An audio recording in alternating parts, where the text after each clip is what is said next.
Hi friends, welcome to our channel. இன்னைக்கு ஒரு சூப்பரான சைட் டிஷ் தாங்க பார்க்க போறோம்.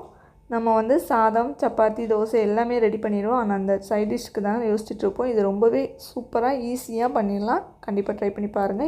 இந்த ரெசிபி பண்றதுக்கு 1 டேபிள்ஸ்பூன் எண்ணெய் சேர்த்து கூடவே ஒரு பெரிய வெங்காயம் நீல வாக்கில் கட் பண்ணி சேர்த்துக்கிறேன். அது நல்லா வதங்கினதுக்கு அப்புறமா கூடவே ஒரு பச்சை மிளகாய் நீல வாக்கில் கட் பண்ணி சேர்த்துக்கிறேன்.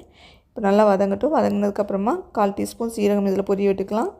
நல்லா பொரிஞ்சு நல்லா வதங்கினதுக்கு அப்புறமா நம்ம கட் பண்ணி க்ளீன் பண்ணி வச்சுக்கிறோம் மஷ்ரூம் இதில் ஆட் பண்ணி 1/4 டீஸ்பூன் மஞ்சள் தூள் தேவையான அளவு உப்பு சேர்த்து க்ளோஸ் பண்ணி விட்டு வேக விட்டுக்கணும். இப்போ நல்லா வெந்ததுக்கப்புறமா நம்ம வந்து 1/4 டீஸ்பூன் இஞ்சி பூண்டு விழுது இதில் சேர்த்து நல்லா வதக்கிக்கலாம். இப்போ மசாலா ஆட் பண்ணிக்கலாம். 1/2 டீஸ்பூன் மிளகாய்த்தூள் 1/2 டீஸ்பூன் கரம் மசாலா சேர்த்துக்கோங்க. உங்கள் காரத்துக்கு தகுந்த மாதிரி நீங்கள் சேர்த்துக்கோங்க. இப்போ லாஸ்ட்டாக கருவேப்பிலை சேர்த்து மிக்ஸ் பண்ணி எடுத்தோன்னா சூப்பரான சைட் டிஷ் ரெடி ஆச்சுங்க. நான் உப்பு கம்மியாக இருந்துச்சு அதனால் ஆட் பண்ணிக்கிறேன். கண்டிப்பாக ட்ரை பண்ணி பாருங்கள். வீடியோ பிடிச்சிருந்தா லைக் பண்ணுங்கள். சேனலை புதுசாக பார்க்குறீங்கன்னா சப்ஸ்கிரைப் பண்ணி சப்போர்ட் பண்ணுங்கள். தேங்க்ஸ் ஃபார் வாட்சிங்.